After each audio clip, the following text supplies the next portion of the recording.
আসলে আজকে লকডাউন ঘোষণার যে সাহসটা, এই সাহসটা পেয়েছে মূলত আমাদের সরকারের অভ্যন্তরে থাকা, সিভিল প্রশাসনের অভ্যন্তরে থাকা কিছু আওয়ামী লীগের দোসরের কারণে।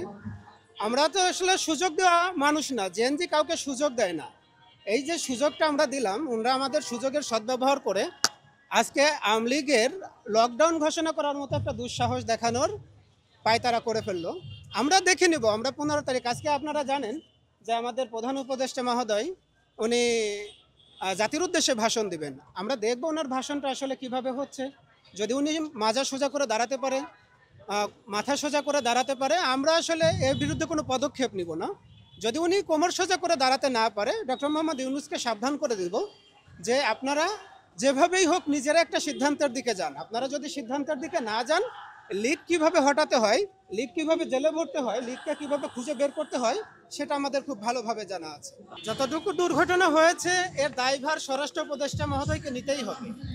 কারণ উনি যদি প্রথম থেকেই সেনাবাহিনীর কিছু উচ্চ পদস্থ কর্মকর্তার সাথে লিয়াজু করে আওয়ামী লীগ এবং আওয়ামী লীগের দোসরদেরকে যদি বটবৃক্ষের মতো ছায়া দিয়ে না রাখতেন, আমার মনে হয় না যে আজকে তারা এই সাহসটা পেত।